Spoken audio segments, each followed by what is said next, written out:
Good morning, good evening, good afternoon. Welcome back to another episode of A Safe Space for Men. I'm your host, Ron. Please remember to rate, review, like, and subscribe to the podcast. I appreciate it. Very soon, I'll get into that different time. I'm not gonna jump into that yet. But I hope everyone had a good week. I hope everyone's had a peaceful week, a stress-free week. It's Christmas time, so there's a lot of shopping and stress, and everyone's probably working more than they normally would because everyone's trying to provide for the children and just make the holidays good for their family. So I hope everyone's just doing their best to stay stress-free and make sure you get some sleep and all those good things. I'm gonna pick back up what I was talking about last week with how these jobs just don't give a fuck and how just so like people reached out to me, which was good. I had a friend of mine. He reached out. He was talking to me about his job and how like when he got hired, they wanted him to work a certain schedule. No, he let them know he could work a certain schedule because he has another job, and they were okay with it. And then, like all jobs do, they like slowly snuck in like, hey, can you work this day? And he did it as a favor. And then like all of a sudden that day was on his schedule regularly. It's like, whoa, whoa, whoa. I said I could do you guys a favor once. And then now he's kind of in a situation, I haven't talked to him today, but he's like in a situation where they tried to like give him an ultimatum, like you have to do this or you can't get any extra hours. And it's just like, that's fucking bullshit. You know what I mean? Like jobs really are fucking pieces of shit, like most of them. And it's like, you guys need him because you don't have the manpower to cover these hours. So if he's able to work extra hours, it's not on that one specific day that you need, then use him accordingly. But you guys want to try to like bully and make people do shit that they can't do, that they already does, before they even put the fucking uniform on, they couldn't do. And yeah, these jobs are really, a lot of these jobs are just fucking shitty. And I'm gonna get into a couple more stories, things that I went through, and just like pretty much to just give you understanding why I have the outlook on like jobs and shit the way that I do now. And I know sometimes like for some people it comes off as arrogant, but I don't care. I will never again allow any job to put me in a situation where I feel like I have to choose the job over my family, choose the job over myself, choose the job over my mental health, my happiness, my peace, anything. Like the job it's a job. Yeah, it provides and that's how you make your money and shit, but you can't allow any job to be like the end all be all. Fuck that. So before I get into that though, I do want to get into some of the stuff that's been going on in the city this week. Philly's been on fire again. Philly's fucking crazy. There was a murder at Macy's, a security guard, his name was Eric Harrison, 27 years old. So I saw the video, and the video was disturbing, it was sickening. Just as a father, like it's sad because like now he's this guy that he's not there for his family anymore. And he was just at work, minding his business. He wasn't on the corner selling drugs. He wasn't in a shootout, He wasn't shot by the cops. He was fucking killed at his job while doing his job. I guess someone tried to like steal or something like that. So I saw where the video picks up is with him getting the guy out the store or whatever, or chasing him out the store, and the guy leaves. He then comes back minutes later and stabs him. Like he fucking stabs him and he ends up dying, and like they arrested the guy. The other guy, I didn't even write his name down. I wasn't gonna mention his name, but he was 30 years old. And it's just like there is two people who their lives are completely done. Obviously, the 30-year-old guy, he deserves to go to jail, get the death penalty, whatever. He fucking killed somebody that was just doing their job. But then you have this 27-year-old young man who's gone. I'm not sure if he had any kids. I think it did say he had a child. But even if whether he does or doesn't, he's either one, not available to his children, or he won't have the opportunity to have children. And then his parents have to bury their 27-year-old son. No parents have to bury their kids. I know it happens, but it's fucking sad, man. And I just think like, I know we got a new administration coming in, new mayor, which I didn't vote for, but hopefully, new mayor, new commissioner, blah blah. Hopefully, they'll fucking do some shit about this crime because we have a lot of shootings, a lot of murders, a lot of killings in the city, and they're just too fucking soft on crime. Like, even with these kids, there's a lot of crime being committed by people that are under 18. They're stealing cars, they're fucking robbing people, they're carjacking, and like, I was talking to a police officer, and he was telling me about how the majority of them, they just get off, like their parents, like they get charged as juveniles, and I get that they're juvenile, but if any fucking body, adult or kid, that has the mind to walk up to a car and steal a car, or walk up to a car and put a gun in somebody's face to take their car, they should be charged as a fucking adult. Like, these kids, they're taking the time to learn how to steal these cars, how to break into these cars, how to fucking watch a YouTube video, how to steal keys and all that stuff. But these little motherfuckers won't go to school and be something, learn something, actually be a productive part of society. Lock those motherfuckers up. Because I'll tell you this, what's going to start happening is, and if it hasn't already started happening, is they're going to start trying to rob the wrong people or steal the cars from the wrong people, and they're going to fucking get shot. And then you're going to have these parents on TV talking about how, oh, my son, he was such a good kid. No, the fuck he wasn't. That little motherfucker was out here robbing, stealing, shooting, terrorizing. That's what he was. And I need y'all to fucking know what your little boys are doing. And like I said, I'm a working parent. I know I'm not gonna know 100% of the things that my kids are doing, but my fucking kids know to not go out in these streets and rob, steal, shoot. They know not to do none of that. Why? Because we've raised them that way. You know, both parents. They know that we collectively don't play that shit. And you would not go out in these streets and fucking embarrass us. And I think a lot of these boys, they don't have the guidance. Some of them are growing up without their dad. Some of them growing up without their moms, whatever it is. But I just think everyone has to do a better job of knowing what their kids are doing. Because a lot of times I see kids out all the time just roaming. To be like during the school day, and I'm like, I know these kids are like 14 or 15, out with ski masks on. That's something else they just did. They passed the law to where it's illegal to wear a ski mask, which is great. Let's see if it gets enforced.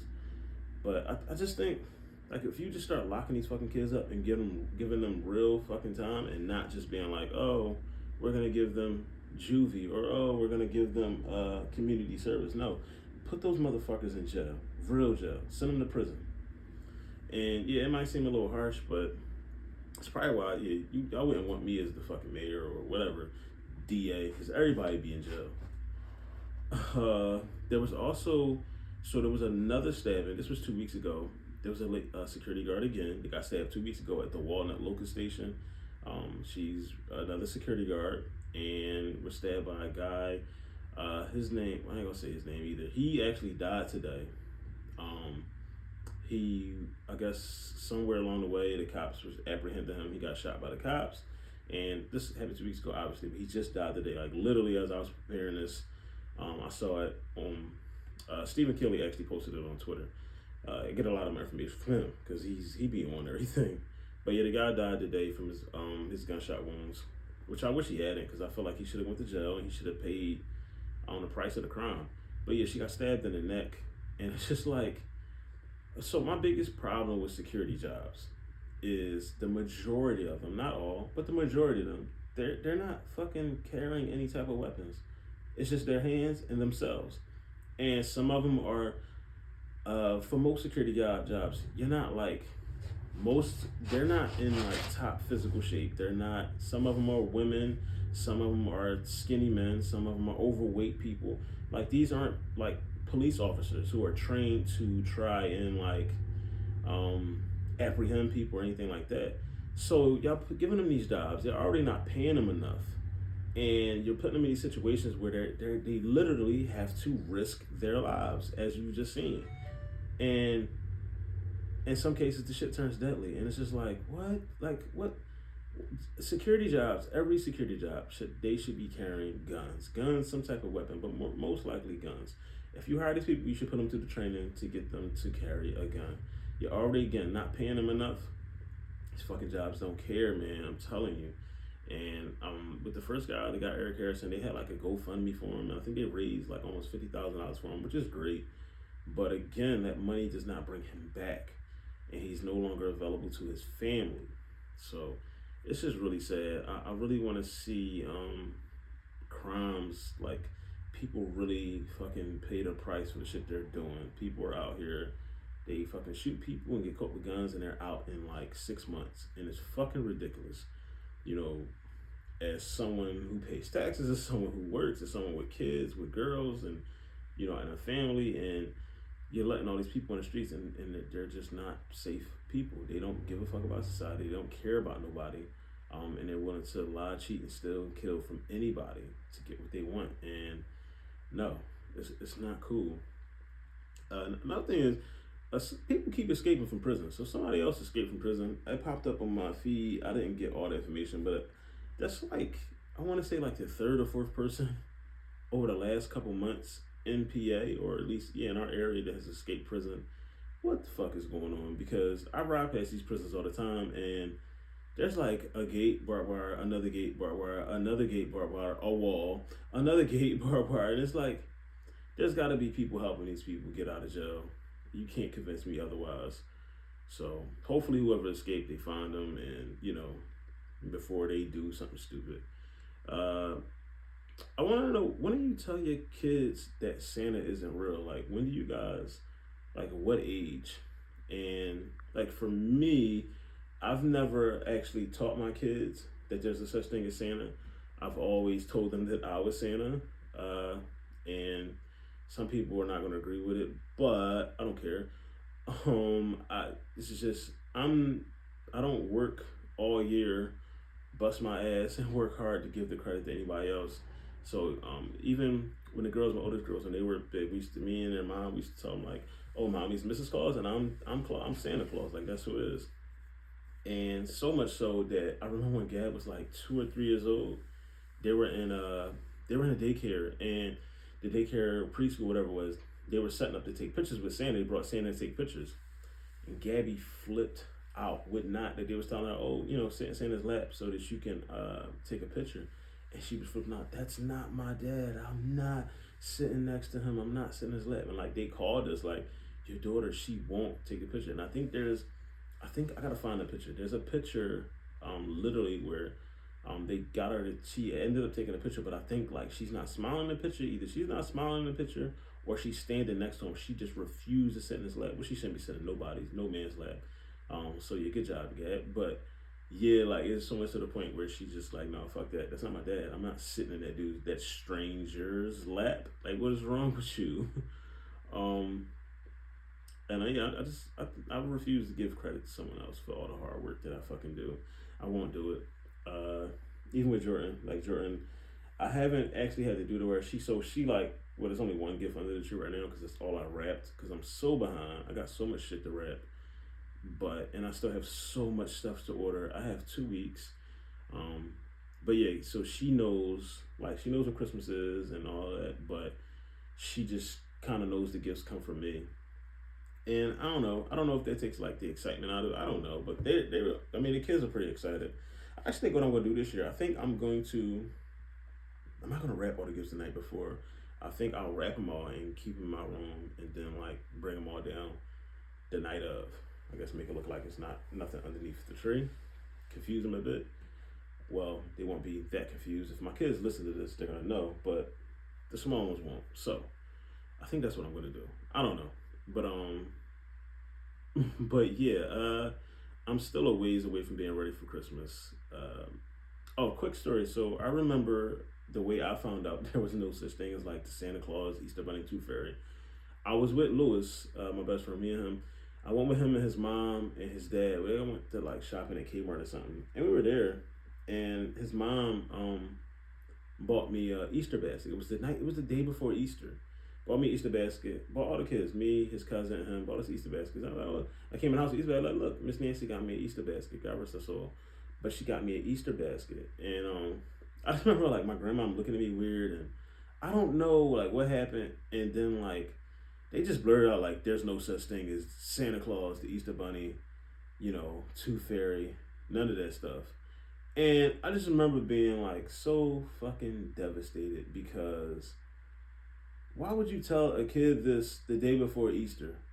Like that was fucking cruel. I don't care. I'm 37 and I still have a problem with that because like why? Y'all could have waited till the Easter. Y'all could have waited till the Monday after Easter. Y'all could have waited till a week later. Um, Hell, y'all, yeah, like but the day before, so like what the fuck? It was so fucked up.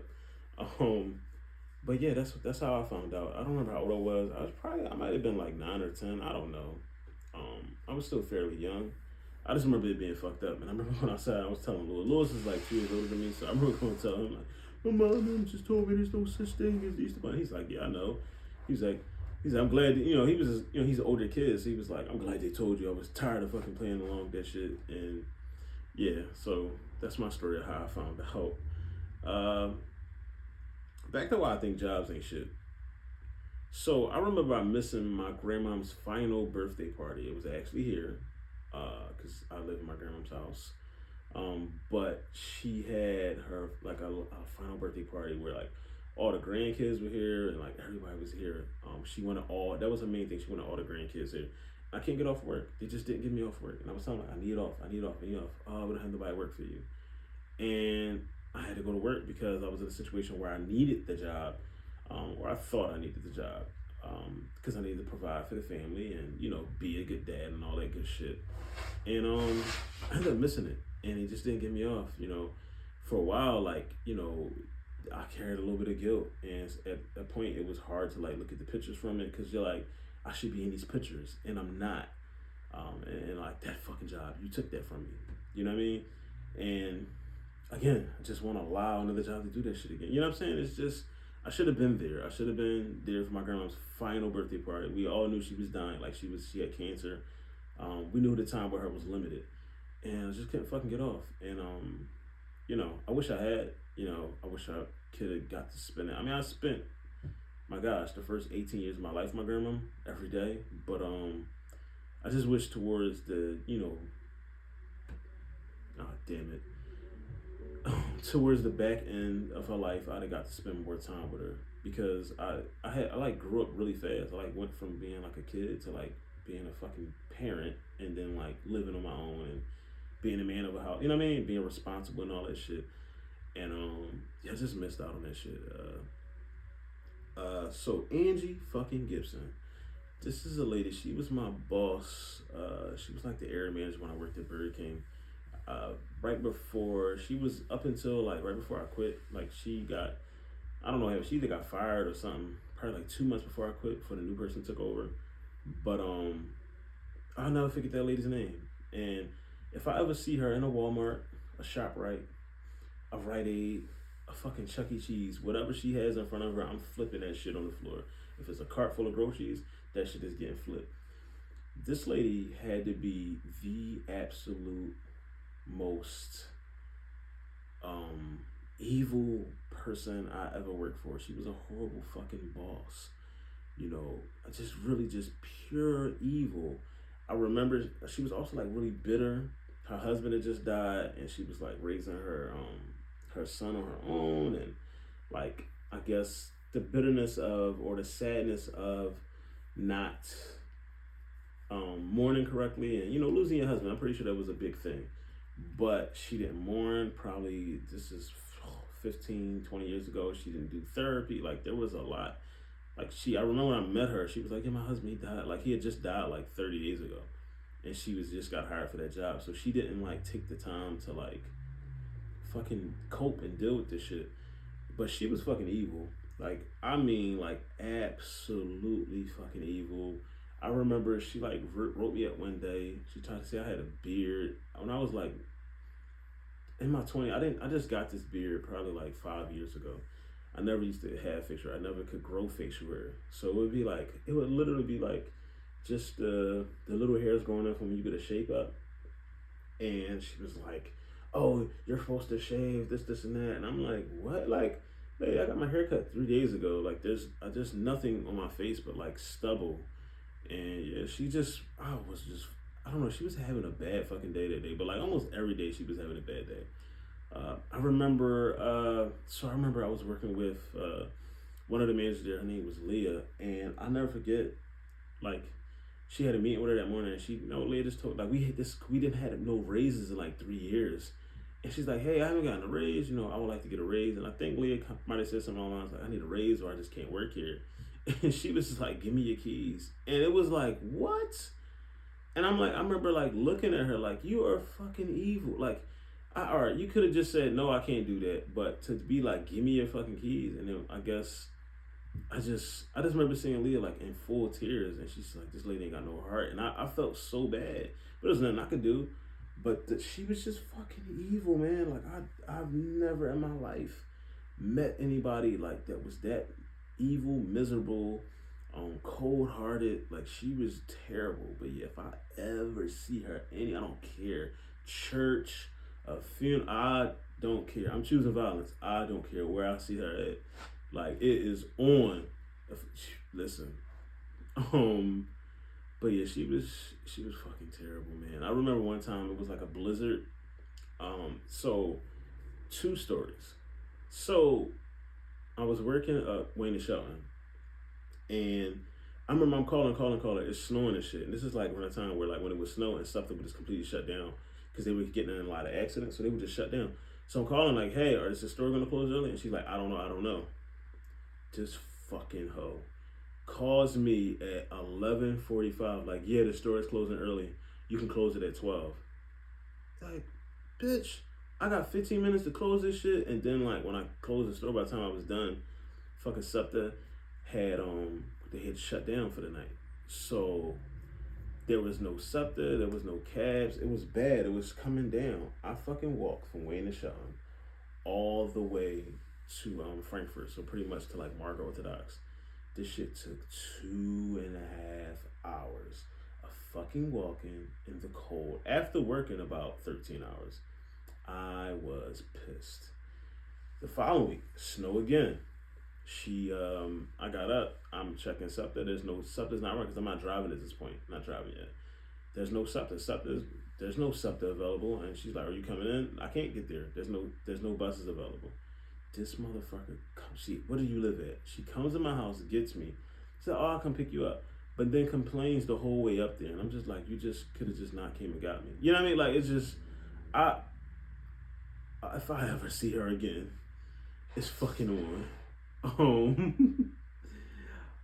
I had horrible sleep patterns when I was working at these places because my schedule was always all over the place. You would work till like 12 at night, then you gotta be back at 7 in the morning, and mind you, I'm dropping kids off to school. It's just like, I remember there was a point where I couldn't sleep at night. I just fucking couldn't sleep at night because I was just fucking exhausted. Like, but in the wrong way. Like, my body would get used to sleeping during the day because I was working into the middle of the night. And then they would put me on a schedule where for like a week I would be working in the daytime, and I couldn't sleep at night because my body wasn't used to it. And I would be at work so fucking tired. I had to go to work at 10 o'clock. I would just be at work. I would clock in at 10, and by like 11 o'clock I'm sleepy as shit because my body thinks it's supposed to be sleep right now. So yeah, I think I know in the last episode I said I wasn't. I think I said I wasn't sure if I go back into the food industry. I'm never fucking going back to that shit. I missed so many birthdays, weddings, funerals, baby showers because of these jobs that I had, and they just didn't give a fuck about my personal life. And for me, as I got older, quality of life is the most important thing. I need to be available to my family. I need to be able to have like me time. I need to be able to have time to reset and kind of just like breathe. And those jobs just didn't do it. They just didn't fucking do it. And they didn't care. I remember there was a time where I tore my ACL. So I tore my ACL playing football, and I had to be to work the next day. No, I'm lying. I tore my ACL on a Sunday. I had to be to work on a Tuesday, so I was off that Monday. The minute that it happened, I got home, and I emailed her. I texted my boss. This is the lady that fired me before I finally took my break. But I remember I texted her, I emailed her. I went to the hospital after I got out of work. So, and I did work that Monday. So I worked that Monday. I went to where I worked my shift, and after I got out of work, I remember like Jordan was small, so I had Jordan with me. I picked Jordan up from the sitter, and then I go to the hospital, and I go there and they give me scans and they set me up for MRI and all that, and I had to sit her like, hey, they said they believe I got a partial ACL tear, da da da da, and she just didn't give a fuck. Like she just didn't care, she didn't respond, didn't anything, and I went to work because I knew she wasn't gonna send me any coverage, so I went to work. I'm limping around work for about at this point I probably limped for about 2.5, 3 weeks until I was really able to put some pressure on it. But I didn't have to worry about it because I was little did I know I was getting ready to get fired. But I remember she came there and she's like, "What happened?" And I was like, I told my ACL playing football," and she was just like, "Why are you still playing football?" And it was just like, "Motherfucker, I can do whatever the fuck I want when I'm not on the clock. Like, do you not have a life? Is your life only this job? If it is, I feel sorry for you, but." Uh, I have every right to fucking take part in extracurricular activities and do whatever the fuck I want. I can do whatever I want. If I want to snort cocaine when I'm not off the clock, I can fucking do it. Not that I would, but it's my motherfucking business what I do when I'm off the clock. But and the way I tore it was a guy he got blocked and he rolled up under me and I went backwards and my leg went forward and you heard it pop. It was like pop. And I felt it. It's my driver's leg. It was so fucking hard to drive home. That shit was fucking painful. It was that's probably the worst pain I've felt in my life. And I've broken bones. I've broken my ankle, but tearing the ACL is, oh my gosh, it's the most painful thing I've ever experienced. It was a long process to get better. But yeah, I'm here now. But yeah, I remember she came to the store and it's the same routine. Doesn't speak for hours, and then walks up like 2.5, 3 hours later, like, hey, maybe then wants to talk about I guess stuff going on the store, and I'm like looking around. She's asking for shit, so like at this point again, I'm mentally I had already checked out. She's asking me to do stuff, and I'm just taking my time because I'm fucking limping. And that's when she went into like, well, why would you still be playing football? And it's just like, lady, I'm fucking at the time, I'm 31, 32 years old, whatever I was. I can still fucking play because I'm that fucking good and I'm in great shape. I just you could tear your ACL fucking walking outside. It can just happen. But yeah, it's just I don't know. I constantly found myself at that job. I would be at work and I'd be working on things that wasn't like about my job. I'd be working on things for myself. I started writing a book that I didn't finish. I started writing poetry.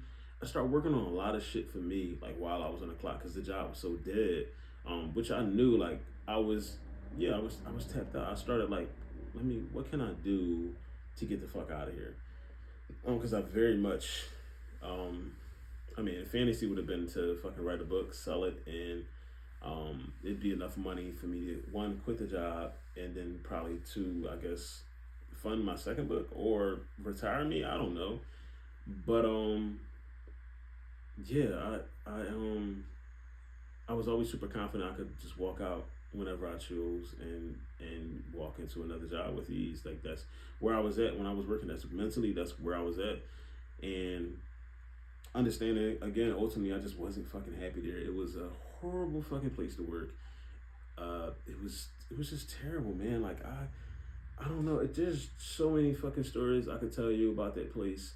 I remember she hit me up like the day before, like, oh, the president of the company is coming to your store tomorrow, and I'm like, it's fucking 7:30 at night. Like, what? She's like, I need you to be there at 7 in the morning. I'm just like, I'll try, but I'm scheduled to be there at 9, and if you think you think I'm gonna get up, so I gotta drop my kid off to the sitter, so I have to drop the kid off at like 5:30, 5:40. We're talking about waking up a baby to go outside in the cold air, and then me driving to get to work. Yeah. So I remember I got there late as shit. Well, past the time they wanted me there. I think I got there like 8:15 or some shit, 8:30 maybe. I don't know. And they were all outside because I had the keys. But yeah, motherfucker, I was scheduled for 9. So fuck you. And that was a problem. And again, I'm pretty sure like my attitude wasn't the best because again, once when I'm burnt out with something, I'm over it. I'm done with it. I'm not. There's again, so my demeanor, my energy, all this shit is gonna be bad. So I'm not gonna excuse my behavior, but those motherfuckers didn't care. They just didn't. Like all they cared about was like numbers, and I get it was a results driven business, but any job you at, man, whenever I was the boss anywhere, I just always cared about people. Like ultimately, that's what I care. I care about people. I'm about people and making sure that they're happy because I just always believed that if the people that work for me were happy, that they could provide good service. They would be good employees. They'd be loyal employees. They wouldn't go looking for other jobs. Uh, they would come to work on time because they want to be there because Ron is going to treat us with respect. Um, he has loving energy, like all that stuff. So, yeah. And then, yeah, right after that, after my ACL got tore, it was probably a month later. Yeah, I was fired a month later. So, um, that was that. And I'm happy I'm not there no more. I'm very happy where I'm at in life. I'm very happy to be at the airport. I'm, I, I'm at peace. As far as like with all of that shit. But so a quick funny story before I wrap this up. I think I mentioned to y'all they're stealing again. So they're stealing keys again. Funny but not funny story. So this week, Jordan's mom got her car stolen. So she calls me and she's like, she calls me. I guess someone like she was out because she drives the school buses or whatever, drives bus, whatever the fuck she does. She calls me like someone at my job said they bust my window out. Now, she had mentioned to me a couple of days before that where her car is being parked, that people have been breaking into cars there. I was just like, don't park your car there no more. Of course, she didn't listen. So when she gets back to the depot, she calls me again like, they stole my fucking car. Me, because the last time her car got stolen, I gave her a tag, a tracker to put in her car. Here, put this in the car. If it happens again, you'll be able to find it. Also, she had a club on her car. So I'm like, well, how did they take it?